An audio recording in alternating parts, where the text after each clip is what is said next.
Good evening. This is Ronald Allen with Managing Change Through Strategic Communications. You'll also hear me use the word effective communications because when you strive for mutually beneficial outcomes in your conversation, in your exchange and engagement with other people, you'll find that the outcomes are long-lasting and you're able to touch base with those people on many other fronts. And that's really the discussion for today. I've entitled it, You're Speaking with Whom? And this was, or could have been, a very tragic encounter. Fortunately for myself and my wife, as we were traveling up in Warren County, New Jersey, we actually used to live up there. We encountered a group of people that many would think would naturally be hostile. And yet, the outcome has allowed both of us to come away with certainly different experiences, even though we were together. And the meaning of race relations, national identity, and the noise that media presents when two groups of people, and I'm going to share the story with you in a moment, when two groups of people that are typically represented as at odds with one another actually find common ground. And it's interesting because, as you know, when I talk about managing change through effective communications, it certainly is the intent of the parties. It's the camaraderie that you might be able to identify or willingly identify. And if you can't, then you're curious, your discovery. You've heard me on some of my previous live chats. I talk about the kindergarten environment where children are constantly seeking out, touching, feeling, discovering their environment. And as adults, unfortunately, most of you know, we kind of negate that. We've forgotten that that is the learning process. That is the inquirer, the National Enquirer in America. Inquiring minds want to know. Well, we've shut ourselves off. Somewhere between teens, young adults, getting married, setting up a home, trying to create all these outward manifestations of who we are, instead of looking within. And this is not a ploy of saying, be reflective and nam ne ho no yenge kyo, all of these different religions that have these mantras, yet they're not necessarily rooted, or people don't find themselves being identified with the philosophy or the methodology. So before I start the discussion here, just want to let you all know that the website ronaldmallen.com now is up and running again. The coaching service is being offered. We're finishing up our beta this week. I'm hoping to speak with my developer who is in Pakistan. Yep, I outsource too. Working for a while to get this together. It is in its basic stage, and yet you will be able to enjoy the coaching. Why do I do the coaching? Why do I think I could be a coach? I'm not certified by the International Coaching Federation. On the other hand, I have recommendations from people who are in the fray. Project management, you know that I teach the certification course, been doing that for about 2 years. And the response I'm getting from people, both from the class and those that I mentor, has been that I am helpful. And I think as adults and as people who are finding themselves, who are trying to identify when life turns us upside down, as it certainly has for us, what are your skills? What are you good at? What can you lay claim to? If we're only looking for the certificate and we cannot attain that, financially, emotionally, family obligations, what have you, then what do you fall back on? Are we destined to wander life's dark avenues of doubt eternally? Or can we, as Nelson Mandela did, even with communistic support, he said, what can I identify with that will at least get me out of my current state? What resources, what thought process, what methodology, what philosophy, and most importantly, what actions are we going to do? And that's what I've been sharing with these chats. And you can certainly go to my YouTube channel which is also at ronaldmallen.com. That's ALLEN, not ALAN, not ALLAN, and all the other manifestations that it can take. One blog, by the way, I did this week, and I did the picture. You know, when you look at my blogs, you'll see people, real people from around the world. Why? Number one, I don't want cartoons. I don't want abstract images, line drawings, or even though I love The Simpsons, Simpson-type characters. We're talking about human beings. And it's not just a matter of saying, well, we need to have humanity, because obviously, with what's going on around the world, infinitum from time one, we are not the greatest subscribers to that. Let's be honest, okay? Secondly, these are people that maybe many of us don't know exist. The countries. This is a group of women I have on my blog, which is entitled The Anatomy of Conversation. And I identify 4 personality types, which are fire, air, earth, and water. And not to be taken lightly, these are personalities that I guarantee you work with, you deal with, and you may have even given birth to. Yes, I'm talking about your children, grandchildren, nephews, and nieces. And the disconnect of not wanting to continue to be in a discovery mode is that you lose the essence of the relationship. The conversation, the posts that I have here are 4 Filipino women who are certainly aged, at least they look aged. They're having fun, they're using technology, and they're understanding its purpose. Could we not morph into that realm as opposed to constantly being in fear of one another? You know, it's funny, growing up in London, we had the same cultural and race riots as you had here in America. And when I came over, Americans were saying, well, oh, it's wonderful, warm and fuzzy in England. And I'm sure we say that still today in many other parts of the world, instead of finding out. We have social media, yet there is a disconnect, just as in the term generation gap, which really means there is an interest, a loss of interest, of intent of really finding out. So what you'll find on my blog, yes, the content, I believe, is rich, is eclectic in nature. The images of people that still exist, live very differently than us, and are as productive, as they have an identity, and they give meaning, and they pass on that legacy in meaningful ways. And as we can see, mainly in the West, and it's certainly spreading throughout the world, that there is a loss of identity. It's been stripped away. So how do we claim that back? How can we claim that back? I'm almost 60, going on 70. Give you that range. And I'm saying to myself, I'm seeing the same behavior as I did in school, where kids would say things and you're not sure where it comes from. What is this mechanism, this cog wheel crunching out of the essence of our life, of our meaning, of who we are? How do we take it back? And with the passion and fortunately the energy that I have, I hope to share some of the legacy of different cultures, different people, different ideas that can address our needs. If we feel lost and alone, what do other people do?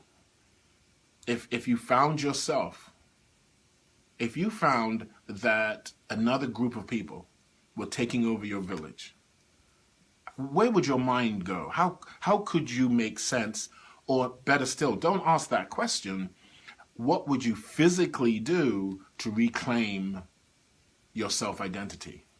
Well, of course, I'm talking about David Biko in Australia, where European ancestry stripped we call them Aborigines. They're not. They have their own terms. They have their own identity. They've been around a lot longer than the European migrants and those who are put upon Australia and New Zealand. They have their own identity. They have their own way of living. And they were stripped of that. Well, 1998, guess what? The registrar in Australia gave them back a certain amount of land. Well, you can guess that it was pretty much undesirable land, limited in cultivation, richness in soil. They still kept their identity. Many natives, indigenous to the United States, to this continent, I should say, they have done the same thing. They keep their language, they keep their ceremonies, they keep their identity of dress. Well, I ask Europeans, can you? Has that been stripped away from you so erratically and so completely that 4 or 5 generations forward, they can only wear t-shirts, sneakers, and jeans?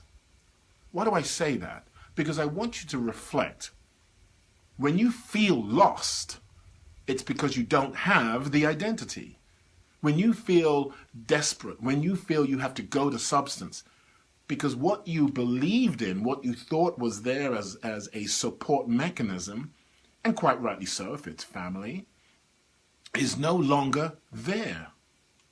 So what can you look for? How do you address your pain?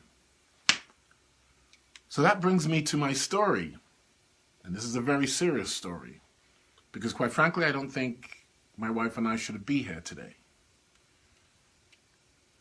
We were up in Warren County. We lived there for about 9 months. More than 14 years ago, because we've been in this part of New Jersey for 14 years. And every Sunday, we would drive into the back roads and just wander around, just perambulate. And we stumbled across a group of people that, to all intents and purposes, and even with my limited knowledge of American history, knew that this was not a good situation. We had had breakfast that morning. We woke up with good intentions. We were managing our state. And we said, let's go for our ride. And we went for our ride. And we were in the backwoods, enjoying the sun. It was a relatively cool day. We had no reason to believe that there was going to be a problem. Well, we stumbled on a group of people who were having what looked like a barbecue. There were children, there were young adults, some were playing, some were running. Groups were talking in small 2, 3, 5 groups of people, and they were talking with one another. And then as we looked up onto the area where the majority of the people were, there was an open field, we realized that we had actually stumbled into a KKK meeting. And I say that in all honesty because that's how they were dressed. Now, some of the kids were dressed as kids dress, sneakers, jeans, and t-shirts. Many of the men were dressed in their garb. And I think at first I said, no, this is not possible. This is not happening. This is not where we are. This must be some costume environment, or maybe I haven't woken up yet. With my wife expressing herself by, don't do anything, drive slower, stop. We weren't sure what to do. Well, a young girl walked in front of us, and she stopped in front of the car. And at that point, I think both our hearts just kind of said, okay, it's over. You know, we're here to meet our maker.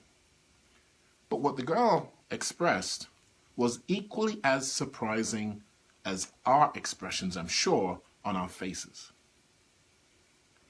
And I think to a point, now that I'm thinking back on that, I think I said, well, if it was going to be, there was really nothing we could do. We were going to be, 6 feet under in some swamp area. There was plenty of swamplands out there in Warren County, New Jersey. And nobody would ever hear of us again. We just disappeared. But with the girl's expression, and then the parent who did come up to her, she shrugged the parent and looked at us almost inquisitively, almost as if she was saying, wow, these are real. These are real people. And they're driving a pretty nice car. It doesn't matter what the car is. I'm not going to get a distraction there. The point is, we connected. And as fearful as I know my wife and I were, there was a moment of human interaction which broke what possibly could have been if our first glance and encounter and engagement was with an adult. She came to the side of the car. We didn't want to drive away because she was pretty close to the car. And then the adult stood where the child was, but just a little off. We could have definitely missed the gentleman. And she said, "Where are you from?" And we said we live right off of, I think it was 58. It goes through Warren, Phillipsburg, and right into Allentown. We got into a conversation. Well, other kids came over. Other adults came over. And at that point, my wife and I we were still frozen with this conversation, knowing full well we should go. She should get out of here. But that's not what occurred. The intent was to identify and discover a little bit more. And because perhaps our own programming was to run away, but something else said, no, continue the conversation. The conversation went on for 3-4 minutes. It seemed like eternity, while the other people just kind of hovered around but stayed away, not threatening. Some were in their garb. Some took off their hoods, perhaps in disbelief in, how did you get in here? How did you find us? Just as we were saying, why did we find you? Why on earth was our nice Sunday stroll taking us down this path? And that is like life. It was a storm, a very serious storm. And we had a few more words with this young girl. The parent then came over, pulled her back, looked at us, again, not saying anything. It was the connection with the child. So to whom are you speaking with? I say that because in many cases in America, that would have been a very bad ending, could have had a very bad ending. But something else was at play, and I can't give you a definitive what that was. All I know is that we acted civil, we were intent on just responding, and it was a one-off experience. Now I'll ask you this question. In your place of work, are there people that dress, present, speak in a way that you have been taught is not friendly? Is there someone that you've encountered on the road, someone has behaved in a certain way, and your latent thoughts are telling you to do something overt, something to place that person in a restraint? Why do we need to do that? Can we not listen for a moment and put that hostility to the side? And if we can, why don't we? If one person can add a seed of negativity and it bleeds through the community, what's wrong with that community? Why are we so quick to say that it is an eternal thought, belief, constraint? And I know Spike Lee has his movie out recently. I haven't seen it yet. I'm not one to just jump on a movie. Yet, we divide ourselves and we sustain a thought process and a communication to ourselves that perhaps is not as legitimate or as perverse as we believe.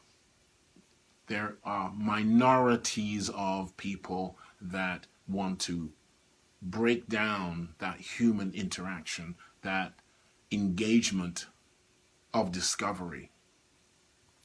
And I believe when we go to these Thanksgiving events and Christmas and all the others, Easter, and are we doing it because we've had the experience or because we're elevating our conversation in order to find out what is going on with our own situation?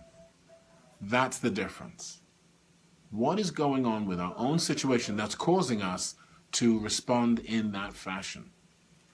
And if we can take for a moment that experience of seemingly a hostile, a negative, a situation that we feel, well, I don't need to engage in this way.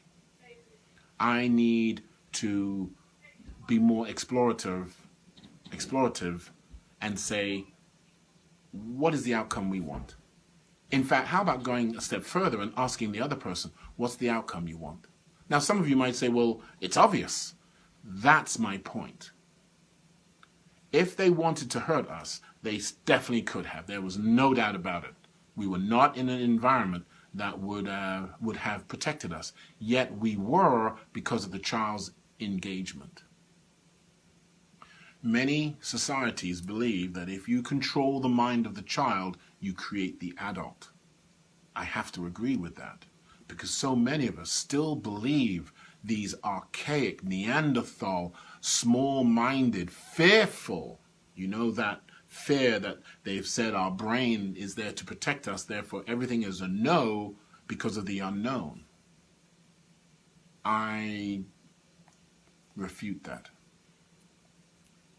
This is one of a few situations that I've been in that could have caused me not to be here. Yet it is one that I can share with you and ask you honestly. When you're at work, when you're traveling on the high roads, if you have to take public transportation, if you're in environments that are very different to what you grew up with, are you still holding on to certain beliefs that through a little bit of testing, a little bit of engagement, Will Smith in Men in Black, I think it was the first one where he's brought on board and he's tested, and all these military guys are shown these aliens, and they all say they're aggressive, they were about to attack, they were being confrontational, and he says no, they're sneezing, they're doing bench presses, they're wiping something from their face. Is that really the disconnect that's happening in our communications? Is that what's happening when you hear someone speak at work, when someone speaks a slightly different language, when someone has a different tonation?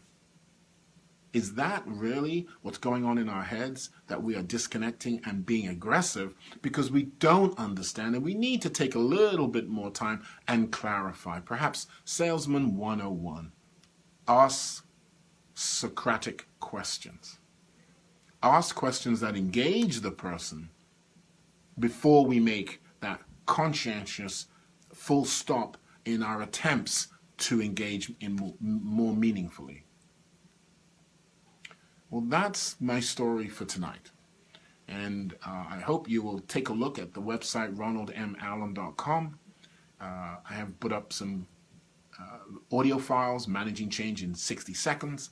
We have the last 3 or 4 years of blogs, articles. We definitely have the coaching, which we're going to kick off probably by the early part of next week. You'll be able to see what's being offered, the 3 different levels for different people, different intensity, different outcomes that you're looking for. And certainly if you're looking for a keynote speaker, because I've done quite a few, looking now to expand. And I want to offer these services to you as you've seen my live chats. If they're meaningful, if they connect, if you find that there is an opportunity for us to have a discussion, as I say, have a discovery, then let's do that. Because every opportunity that you meet someone, you don't know where it's going to go. On the other hand, you can steer your ship in intent, in conversation, and engaging that other person so that instead of continuing a belief which is hostile, you begin to diffuse those issues. And I think by understanding one another a little bit more, taking the time to understand one another, using these methodologies, these modalities, we become more positive. We respond more meaningfully. We don't have to be fearful. We don't have to be claustrophobic with our beliefs. There's nothing wrong with being different. So this is Ronald Allen, Managing Change with Effective Communications. You know where to find me. Happy Thanksgiving.